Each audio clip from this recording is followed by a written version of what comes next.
할머니, 할아버지, 오늘 제가 드릴 말씀은 조금 무거울 수 있어요.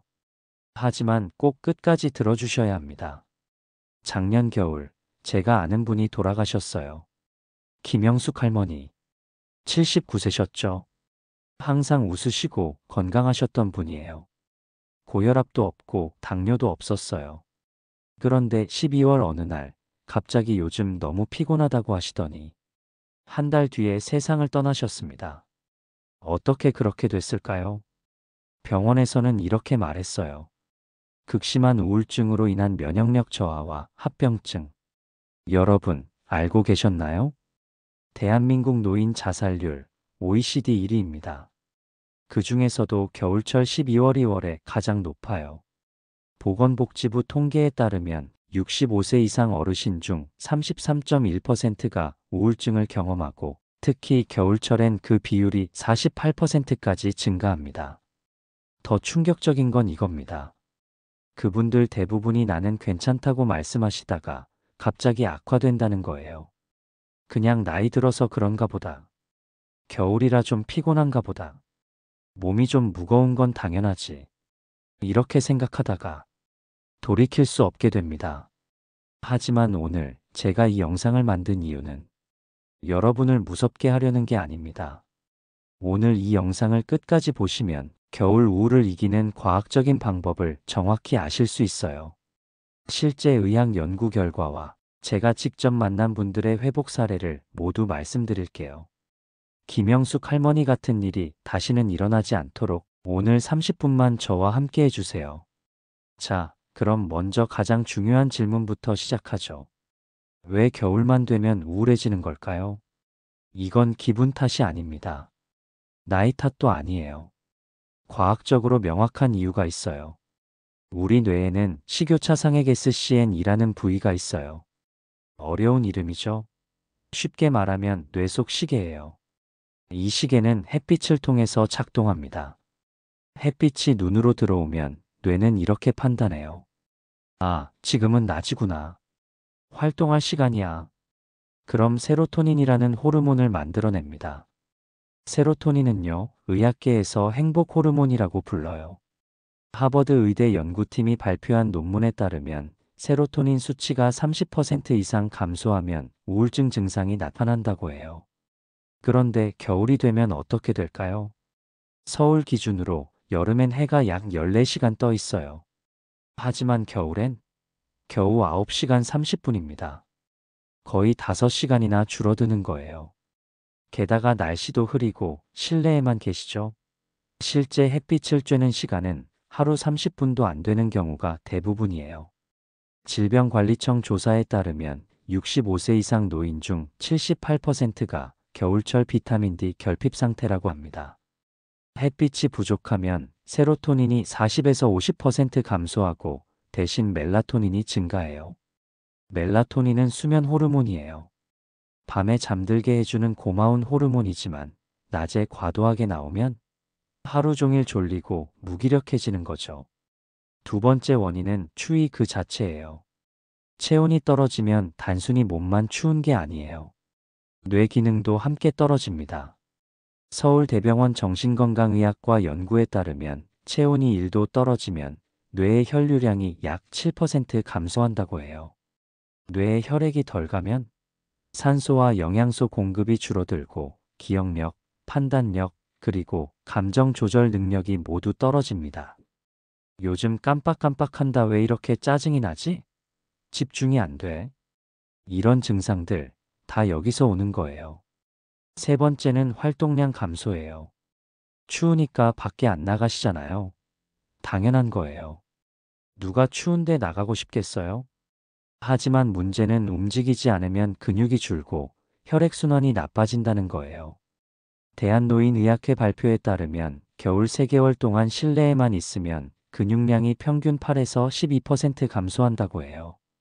근육이 줄면 기초대사량이 떨어져요. 그럼 몸이 에너지를 덜 쓰게 되고 더 피곤하고 더 무기력해지는 악순환이 시작됩니다. 게다가 사람을 안 만나면 사회적 고립이 시작돼요.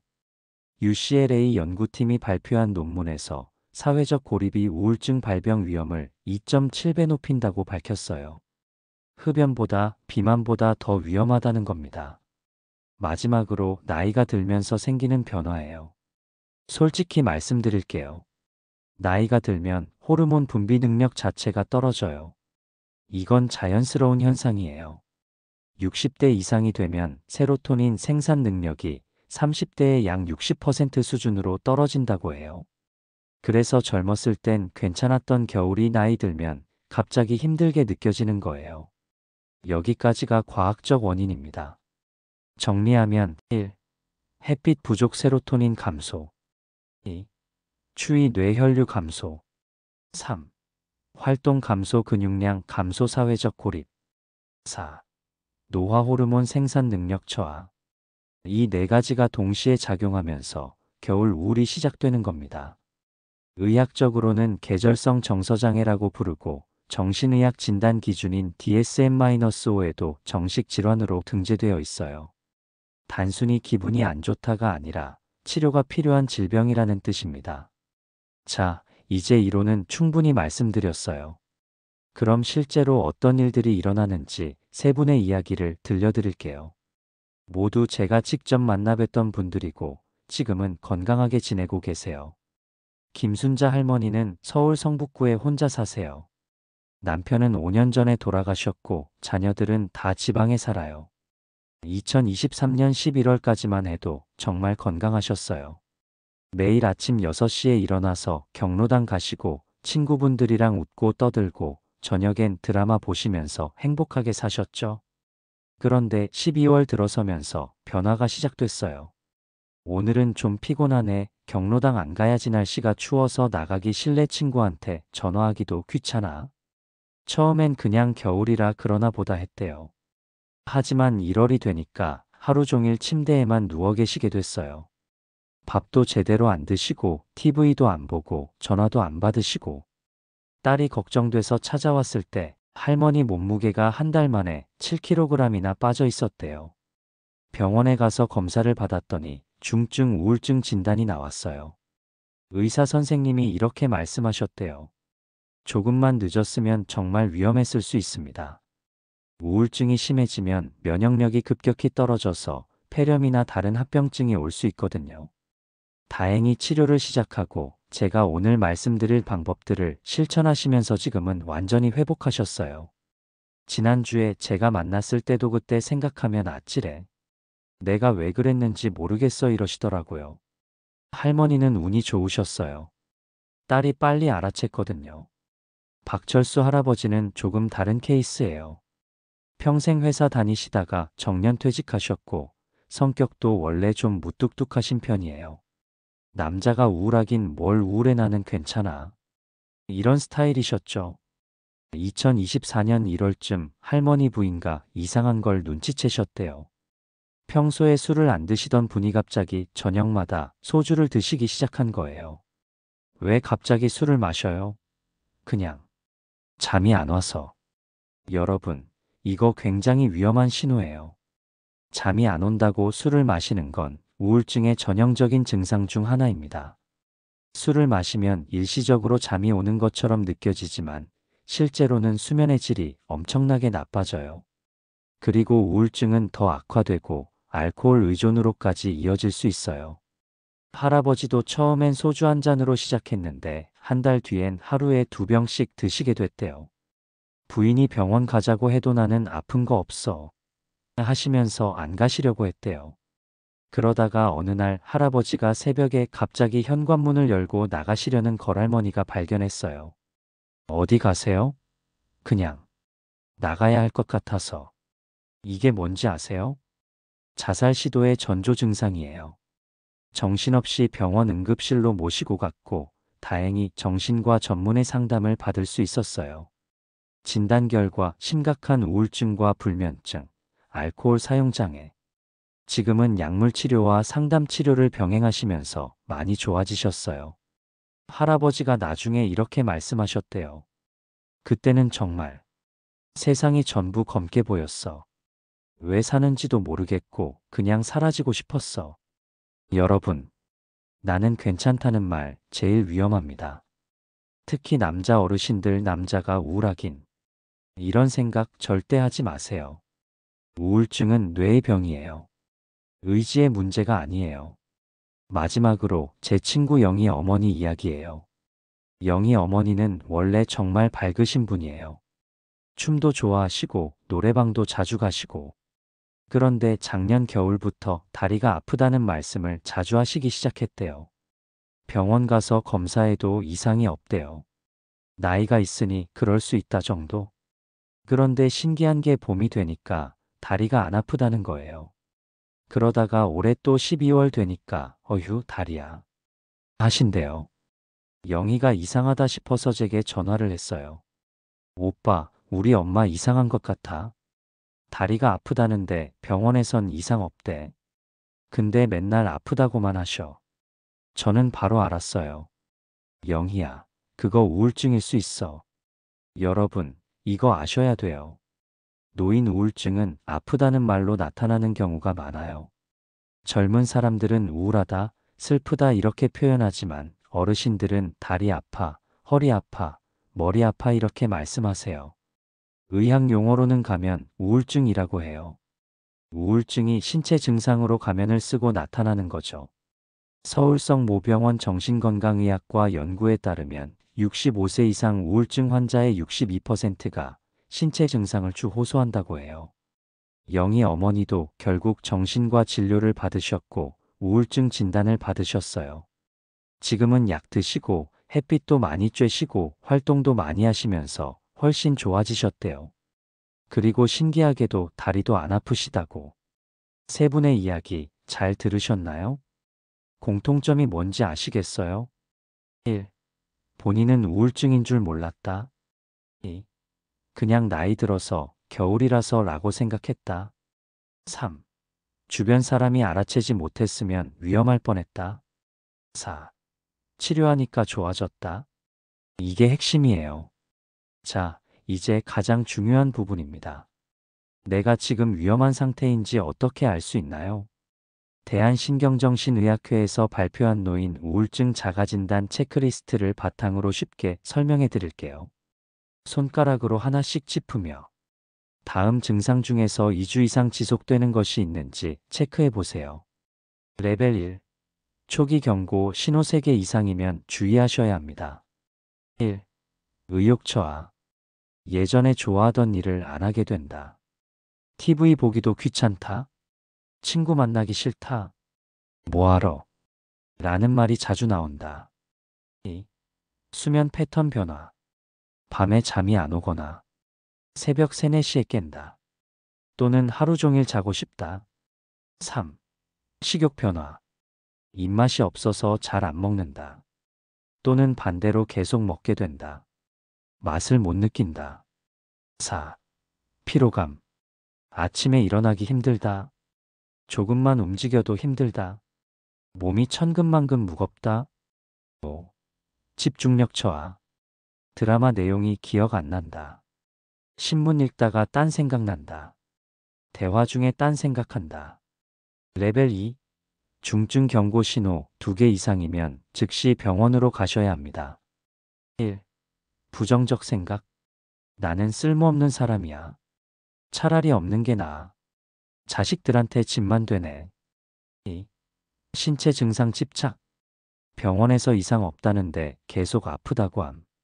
이 병원 저 병원 계속 다님. 나 큰 병 걸린 것 같아 반복. 3. 사회적 고립. 전화도 안 받는다. 사람 만나기 싫어한다. 집 밖으로 안 나간다. 4. 감정 표현 불가. 웃음이 나오지 않는다. 울고 싶은데 눈물도 안 나온다. 감정이 텅 빈 느낌. 레벨 3. 위급 신호 한 개라도 있으면 즉시 응급실로 가셔야 합니다. 1. 자살 사고. 죽고 싶다는 말을 한다. 소중한 물건을 정리한다. 유언처럼 말한다. 2. 망상. 내가 큰 죄를 지었다. 가족이 날 싫어한다 근거 없음. 나한테 큰 벌이 내릴 거야. 3. 환각. 없는 소리가 들린다. 없는 사람이 보인다. 여러분, 이거 절대 가볍게 넘기지 마세요. 특히 레벨 2, 레벨 3 신호가 보이면 나중에 좀 더 지켜보자 하지 마시고 당장 오늘, 지금 바로 병원 가셔야 합니다. 서울대병원 연구 결과 자살 시도한 노인의 87%가 사전에 경고 신호를 보였지만 주변에서 알아채지 못했다고 해요. 우리 엄마는 괜찮아, 우리 아버지는 강한 분이야. 이런 생각 굉장히 위험합니다. 강한 사람일수록 속으로 혼자 앓는 경우가 많아요. 자, 이제 여기까지 오셨으면 많이 걱정되실 거예요. 나도 그런 것 같은데. 우리 부모님도 저런 신호가 있는데. 걱정하지 마세요. 지금부터 말씀드리는 방법들은 실제 의학 연구로 효과가 입증된 것들이에요. 하나씩 천천히 같이 해보시죠. 방법 1. 광선요법은 가장 강력한 무기입니다. 미국 정신의학회 APA가 공식 권장하는 방법이에요. 2017년 발표된 연구에서 매일 30분 광선 치료를 받은 노인의 67%가 사주 내 증상 개선을 보였어요. 항우울제보다 부작용도 적고 효과도 빨라요. 실천 방법은 아주 간단해요. 손가락으로 하나씩. 첫째, 시간대가 중요해요. 오전 10시에서 정오, 이 시간이 최고예요. 이때 나오는 햇빛이 세로토닌 생성에 제일 효과적이거든요. 새벽이나 오후 햇빛은 효과가 좀 떨어져요. 둘째, 얼굴에 직접 쬐셔야 해요. 창문 너머서는 효과가 절반밖에 안 돼요. 유리가 UV-B를 차단하거든요. 추우시면 창문 열고 얼굴만 내밀어도 돼요. 또는 베란다 문 열고 햇빛 받으셔도 좋아요. 셋째, 최소 15분, 가능하면 30분. 처음엔 5분부터 시작하세요. 그리고 점점 늘리면 돼요. 넷째, 매일 같은 시간에. 우리 뇌는 규칙성을 좋아해요. 매일 같은 시간에 햇빛을 쬐면 생체 리듬이 정상화돼요. 실제 적용 사례. 아까 말씀드린 김순자 할머니 처음엔 밖에 나가기 싫다고 하셨어요. 그래서 딸이 매일 아침 10시 30분에 전화를 드렸대요. 엄마, 지금 창문 열고 햇빛 쬐세요. 저도 지금 쬐고 있어요. 이렇게 2주 했더니 할머니가 스스로 밖에 나가볼까? 하셨대요. 지금은 매일 아침 공원 산책하세요. 방법 2. 영양요법 마이너스 먹는 것이 약이다. 하버드 공중보건대학원 연구팀이 12년간 추적 조사한 결과 특정 영양소가 부족하면 우울증 발병률이 2.8배 증가한다고 밝혔어요. 핵심 영양소 3가지 말씀드릴게요. 1. 오메가3 지방산. 고등어, 삼치, 연어 같은 등푸른 생선에 많아요. 오메가3는 뇌세포막을 구성하는 주요 성분이에요. 부족하면 뇌 기능 자체가 떨어져요. 하버드 의대 연구 일주일에 생선 2회 이상 섭취 시 우울증 발병률 30% 감소. 못 드시겠으면 오메가3 영양제도 괜찮아요. 하루 1000mg 이상 드세요. 2. 비타민 D. 햇빛 비타민이라고 불러요. 비타민 D는 세로토닌 생성에 직접 관여해요. 서울대병원 연구 비타민 D 수치가 30 ng/ml 미만인 노인의 73%가 우울 증상 보임. 음식으로는 계란 노른자, 우유 비타민 D 강화 우유, 버섯 햇빛에 말린 표고버섯 특히 좋음. 영양제로는 하루 2000 IU 정도 드세요. 3. 트립토판. 세로토닌의 원료가 되는 아미노산이에요. 많이 든 음식. 바나나 하루 1개. 우유 따뜻하게. 두부, 콩류, 닭가슴살, 견과류. 실천 팁은 아침 계란 2개, 우유 1잔, 점심 생선구이, 두부된장국, 간식 바나나, 견과류 1줌, 저녁 닭가슴살 채소. 이렇게 드시면 2주 안에 기분 변화 느끼실 거예요. 방법 3. 적정 운동 마이너스 순환이 핵심입니다. 듀크 대학교 연구팀이 발표한 논문 하루 30분 중강도 운동이 항우울제만큼 효과적. 더 놀라운 건 재발률은 운동이 더 낮았다는 거예요. 약 재발률 38%, 운동 재발률 9%. 하지만 주의하세요. 운동하라고 하면 부담 느끼시잖아요. 헬스장 가고 땀 뻘뻘 흘리고 그런 거 아니에요. 순환만 시키면 돼요. 1단계 앉아서 하는 운동 하루 10분. 의자에 앉아서 다리 들기 10회 3세트. 팔 돌리기 앞으로 10회, 뒤로 10회. 목 천천히 돌리기 좌우각 5회. 2단계 제자리 걷기 하루 10분. TV 보면서 제자리 걷기. 천천히 무릎만 살짝 올리면 돼요. 음악 틀어놓고 하면 더 좋아요. 3단계 집 주변 산책 하루 20분. 아파트 단지 한 바퀴. 동네 슈퍼 갔다 오기. 우체국 갔다 오기. 핵심은 규칙성이에요. 매일 같은 시간에 같은 양만큼. 박철수 할아버지는 처음엔 침대에서 팔만 올렸다 내렸다 하셨대요. 그게 일주일, 그 다음엔 앉아서 다리 들기, 일주일, 그 다음엔 제자리 걷기. 지금은 매일 아침 1시간씩 산책하세요. 방법 4. 수면 위생 마이너스 잠이 곧 치료입니다.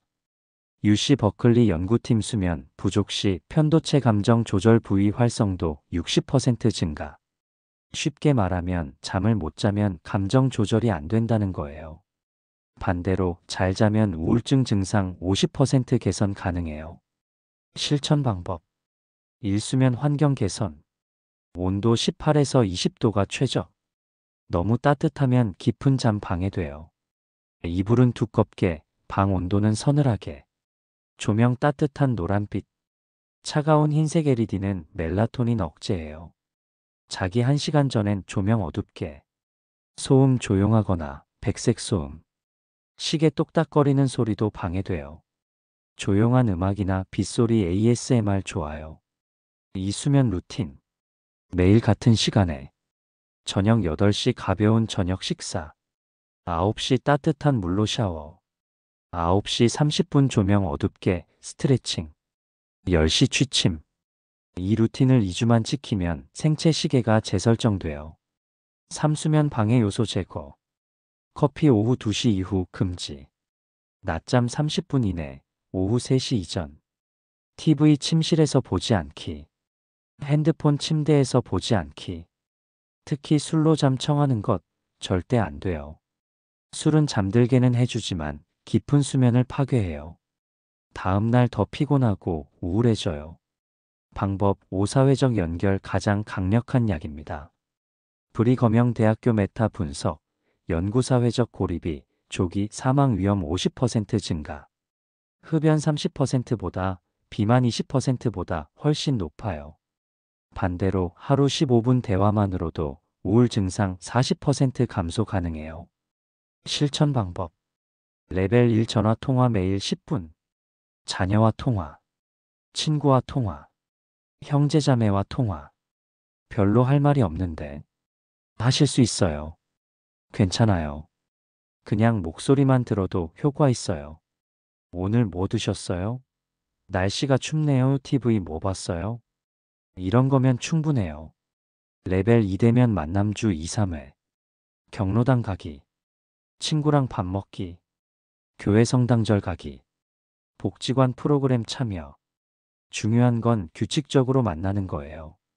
이번 주 수요일에 만나자, 다음 주 금요일에 또 보자. 이런 약속이 있으면 그날까지는 살아야지 하는 이유가 생겨요.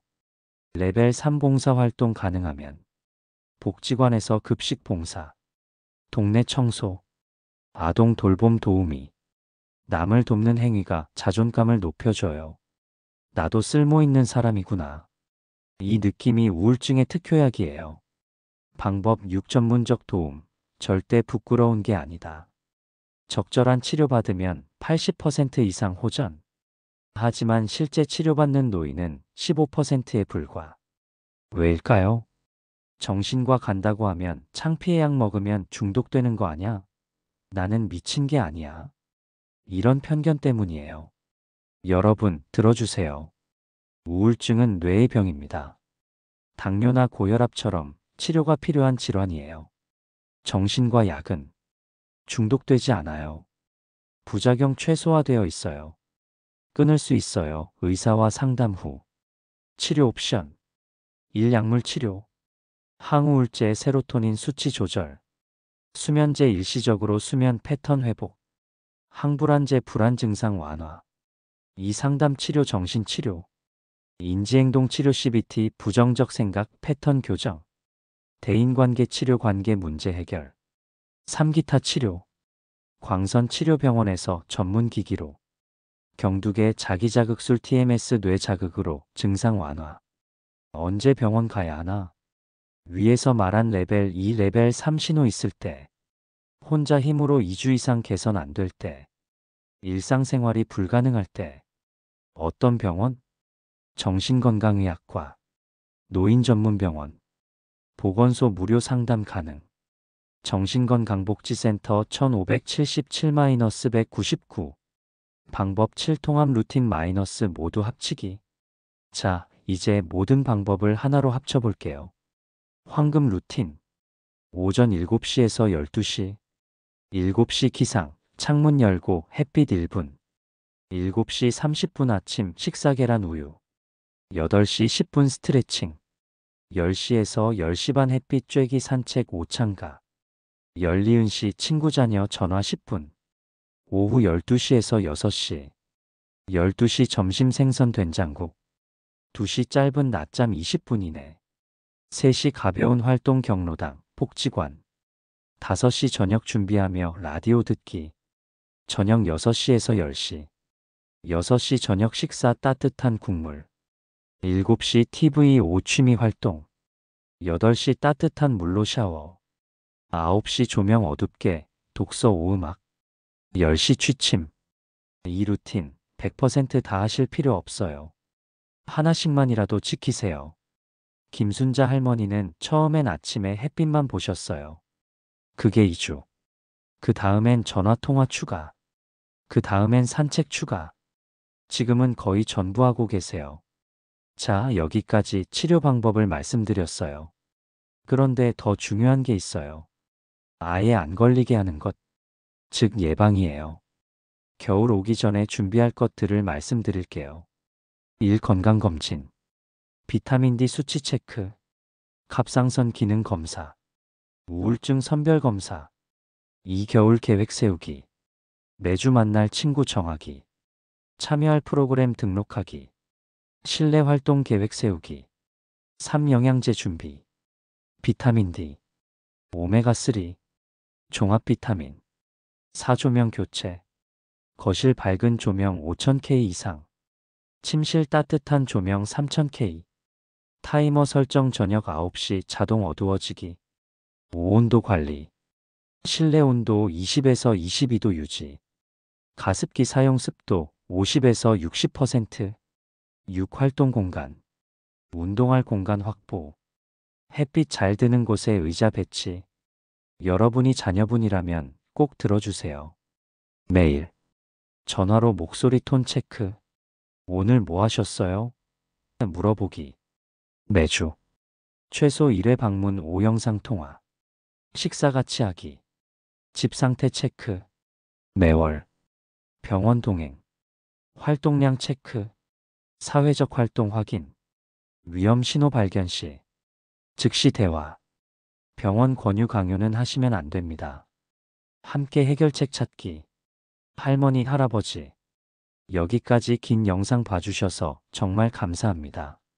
40분 가까이 되는 긴 시간이었는데 끝까지 함께 해주신 것만으로도 여러분은 이미 변화를 시작하신 거예요. 마지막으로 꼭 기억하세요. 손가락으로 하나씩. 첫째, 겨울 우울은 질병입니다. 나이 탓이 아니에요. 의지의 문제도 아니에요. 둘째, 치료하면 좋아집니다. 80% 이상이 호전돼요. 셋째, 혼자 아니에요. 전국 수십만 명의 어르신들이 같은 어려움을 겪고 계세요. 넷째, 부끄러운 게 아닙니다. 도움을 요청하는 건 용기예요. 다섯째, 시작이 반입니다. 오늘 딱 한 가지만이라도 실천해 보세요. 오늘부터 실천할 3가지. 1. 오늘 아침 10시 창문 열고 햇빛 15분. 2. 오늘 점심 생선 5계란 드시기. 3. 오늘 저녁 가족이나 친구에게 전화하기. 이 3가지만 하세요. 내일 또 하시고 모레도 하시고 2주만 하시면 분명히 변화를 느끼실 거예요. 눈을 똑바로 보며. 혹시 지금 힘드신가요? 혹시 나는 이미 늦었어 하고 계신가요? 아닙니다. 절대 늦지 않았어요. 김순자 할머니는 73세에 회복하셨어요. 박철수 할아버지는 68세에 새 삶을 시작하셨어요. 나이는 숫자일 뿐이에요. 중요한 건 지금 이 순간이에요. 오늘부터 시작하세요. 한 걸음씩, 천천히. 할머니, 할아버지. 겨울은 춥고 길지만 반드시 봄은 옵니다. 그 봄을 함께 보기 위해서 오늘 우리 조금만 노력해봐요. 저는 매주 이렇게 찾아뵙겠습니다. 여러분의 건강한 노후를 위해 손자 같은 마음으로 계속 알려드릴게요. 오늘 영상이 조금이라도 도움이 되셨다면 구독과 좋아요 눌러주세요. 그리고 댓글로 오늘부터 시작할게요 몇 번 방법 실천하겠습니다. 이렇게 남겨주시면 제가 하나하나 다 읽고 응원의 댓글 드릴게요. 오늘도 내일도 매일매일 따뜻하고 건강하게 지내세요. 사랑합니다. 할머니, 할아버지.